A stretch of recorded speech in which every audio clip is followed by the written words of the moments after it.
Welcome to The Explainer. Today, we're diving deep into digital security. We're going to uncover how the safety of a single product, the explosion of AI, and the massive supply chains we all depend on are all actually part of one giant interconnected puzzle. So, let's kick things off with a true story. Imagine a hospital, completely paralyzed for 2 whole months. Patient care just grinding to a halt. And the crazy part? The problem wasn't a flaw in their own system, it was a vulnerability in a partner they trusted. You see, this isn't just a story about bad luck. It's a huge wake-up call that in today's world, security is absolutely a team sport. All right, here's our game plan. We're going to start small with the security of just one product. Then we'll throw in the wild card, AI. After that, we'll zoom way out to look at the entire supply chain, see how attackers use those connections against us, and finally figure out what it actually takes to build a digital world that can stand up to these threats. Okay, let's lay the groundwork. How do you actually secure a product?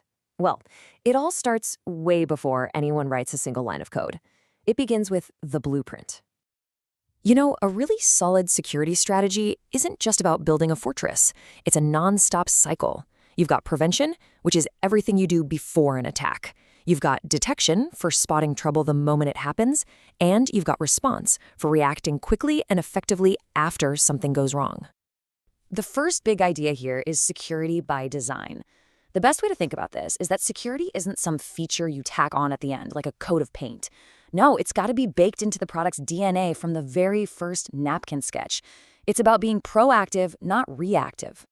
Next up is security by default. This one's so simple, but it's incredibly powerful. It just means the safest option is the easiest option.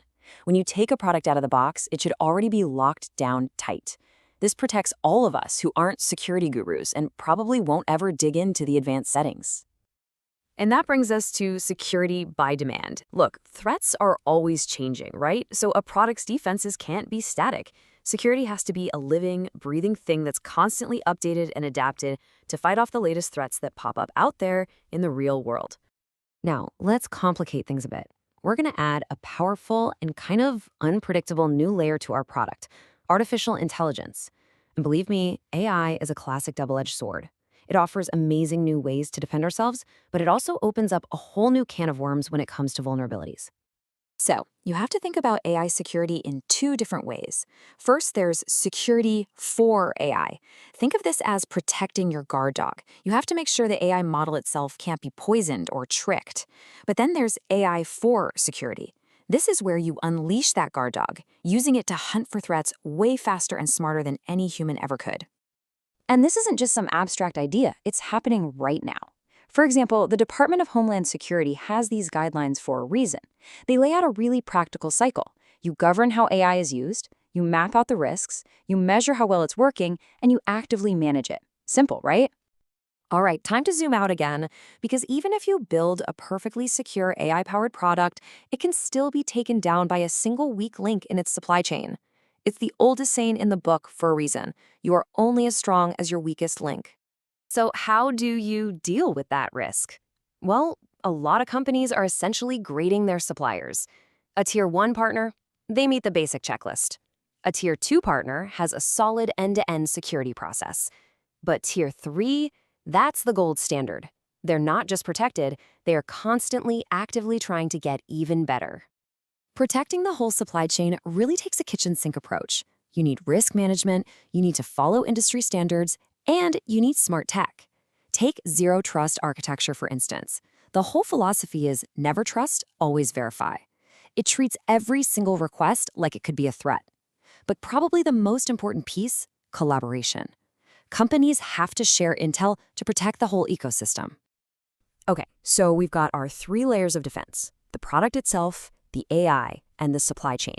Now let's put on our hacker hats and see how modern attacks are built to slip through the cracks between those layers. And this is the absolute key takeaway. An attacker doesn't care about your org chart. They don't see product security over here and supply chain security over there. They just see one big target, and they will poke and prod until they find the single easiest way in, wherever that might be. An attack can literally come from anywhere. A secret backdoor could be slipped into the product's design from the very beginning. Ransomware could target the AI models and hold them hostage. Or, just like that hospital story, A single breach in one partner can trigger a massive domino effect of failure across the board. So, knowing all that, what's the solution? How do we actually move forward? Well, that brings us to the final piece of our puzzle: figuring out how to build a truly resilient ecosystem that can actually withstand all these complex threats. Really, the path forward comes down to weaving these three big ideas together. First, you have to build on a rock-solid foundation of security by design. It's non-negotiable. Then, you have to embrace that dual nature of AI, using it to protect us while also protecting it. And finally, you have to admit that security is not a solo mission. It demands real trust and deep collaboration across the entire supply chain. And that leaves us with one last really critical question to think about.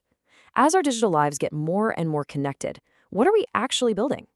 Are we building stronger, shared fences that protect the whole community? Or are we just building longer, more fragile chains, where one broken link sends everything crashing down? The answer to that is going to define the future of our security.